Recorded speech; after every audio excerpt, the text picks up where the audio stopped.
In victory, you get to be corny and goofy, and you get to do all that sort of stuff. And so the Patriots did yesterday in their win over Chicago. Welcome into the program, everybody. It's Felger Mazz on a Veterans Day. Happy Veterans Day. And, of course, thank you to all of our servicemen. And thank you for all that you do. We'll get into more of that later on in the program. But for us, it's a regular Monday. After the Patriots win, you can join us at 617-779-0985. Stu Milliken.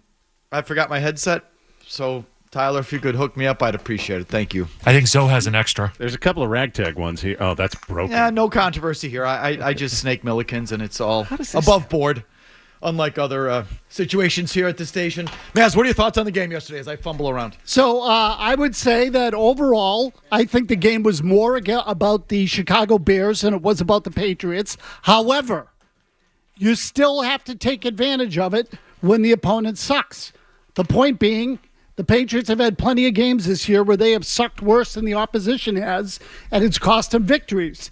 So I give them a nod in that regard. I thought for the most part they went out and did the things that they needed to do.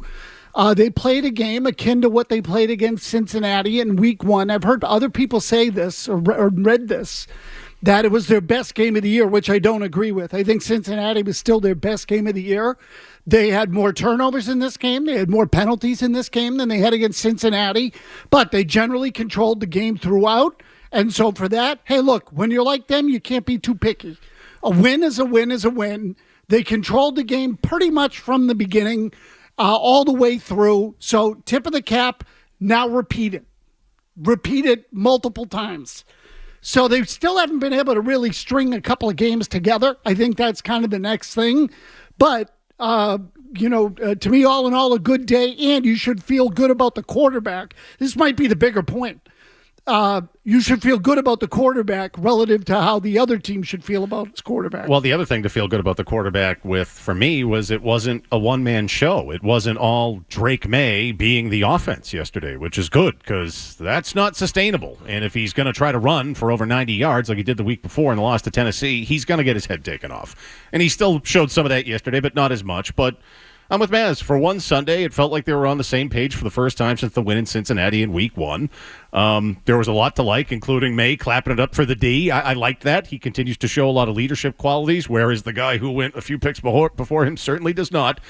That's with Maz. Hopefully it'll translate into a few more wins going forward. They can gain some confidence. So it was a good day for them. Yeah, I mean, I think the whole season is usually about the opponent. Like, you're just that team, right? I mean, if they can't beat you, what does that say about them? Like, that's just what you are this year. So I don't think there's any shame, or I don't think you're denigrating the Patriots by saying it's more about the Bears. And I kind of think it's important. And it's like baby steps. At least you're not them. And I think that's where you start. I from the very beginning, Maz, I thought it was important for them not to be the worst. Don't be the worst. Don't be the worst offense. Don't be the worst coaching staff. Don't be the worst team. That's a bad, bad sign. Start somewhere. And you know where I think they're starting? Is they're separating themselves from the worst. Which, okay, take it. Step one. And that, to me, that's better. And we've been on this all year. To me, that has me feeling better about the team. That they're at least separating themselves over someone and starting to work up a tier, if you will. Then the quarterback looks good, but everything else is a disaster, and you have the first overall pick. That never did anything for me. And this feels better. It does look like you have the guy. And, also, you're not Matt Eberflus and the Bears. You're not Jeff Ulbrich and the Jets. You're better than those horrible organizations and those terrible coaching staffs. And you're not that. Okay. Because, I don't know about you. I wondered, were you the worst in the league? Worst roster, worst coaching staff, worst team, first overall pick.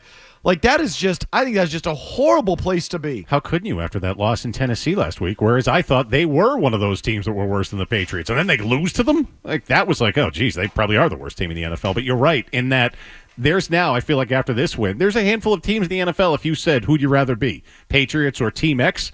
The Patriots kind of win that battle against, I don't know, maybe 4 or 5 teams, maybe? Maybe.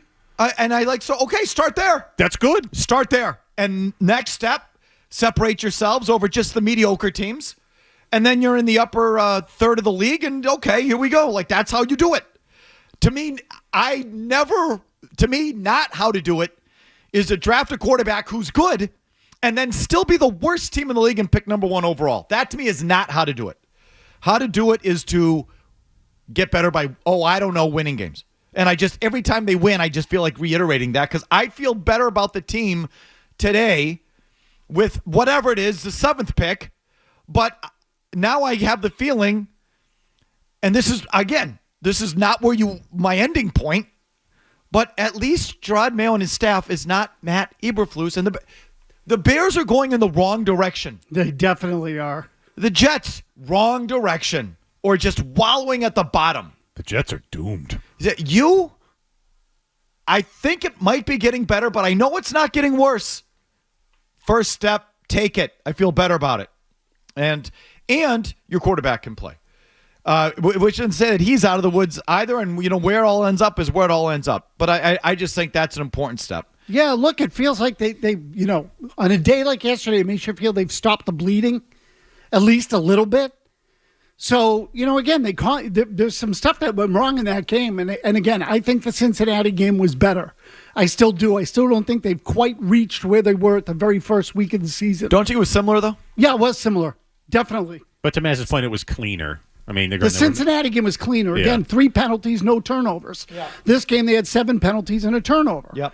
So I just think the Cincinnati game was tighter. It was cleaner, but they're getting there. I mean, they're headed back in that direction again, and this is, 2 out of 3. So, just see if you can put them together in consecutive weeks. So it's not getting worse, which we sort of have wondered. Is it getting worse?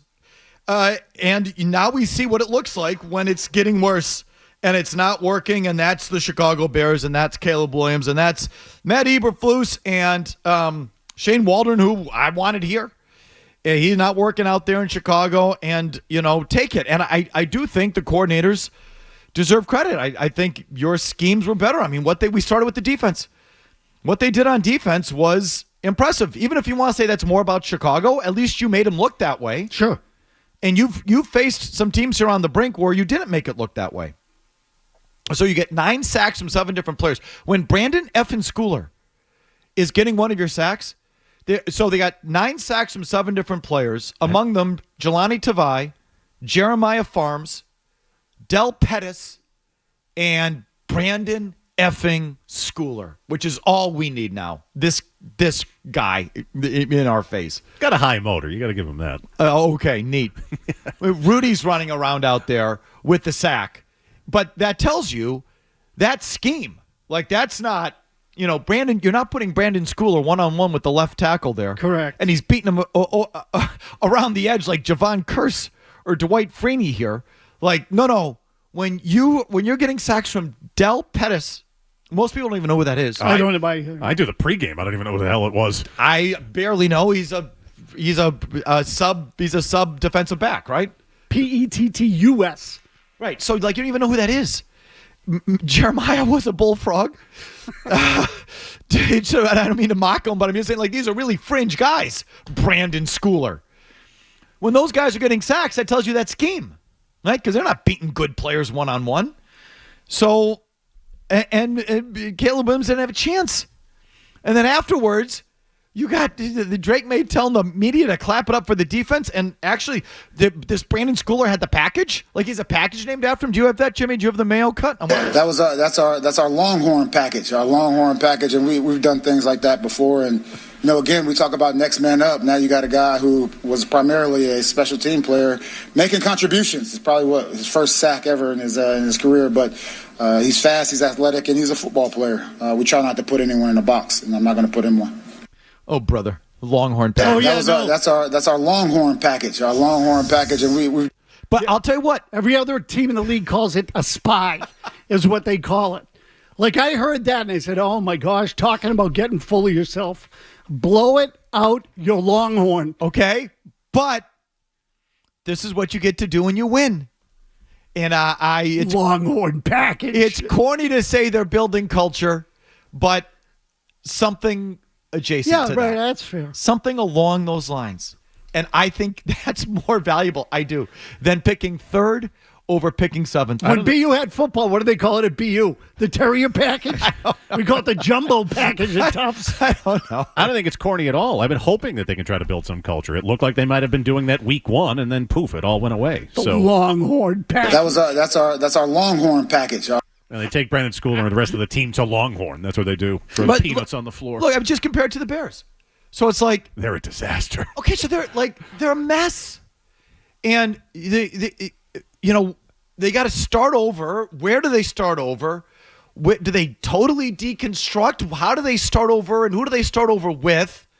They've got to go through a whole nother 7 weeks of just sort of sifting through the rubble and trying to get to the end without complete implosion. And okay, so neat, they'll pick second instead of 10th. Is it worth it? I don't think it is. And it's like that's a kind of outfit that you look at and say, well, they'll never get it right. Like they'll just never get it right. Or the Jets, they'll never get it right. And don't be that team. Jacksonville, they'll never get it right. But the Bears are a mess. Whee! They have another high pick. And all you dorks get to play with yourself at the draft board. Whee! Look at where they're picking. And we look at this guy. And oh, they could do that. It's not worth it. It's not. To me, it's just not worth it. It was never worth it. And look, I still don't. You ask me and you force me to predict and have an opinion. I still don't believe in Mayo and Van Pelt or Elliott Wolf or the staff or the group that they've chosen. I still don't. But maybe I'm wrong. And if you give it time, who knows? And I'm willing to play that out. I know they're not going anywhere. So I have no other choice. We have no other choice. You have no other choice. This is going to be the group for 2 years. And they're going to give it that. So it's still, like, I don't believe, I want them to lose so they'll get fired sooner. Like, that's stupid too. So I'd rather them just win and prove me wrong and be the group. And great, fine, be it. And this is where you start. You start by not being the Bears and not being the Jets. And I want to say not being the Jags. They kicked your ass, so I can't put them on the list, but you know what I mean. Don't be that team. And so maybe they're not that team. It feels like they're not that team. If you like that clip, check out more videos from Felger and Mazz here. For more Patriots analysis and opinion, hit this playlist. And for all the latest from the Sports Hub, download the app at 985thesportshub.com.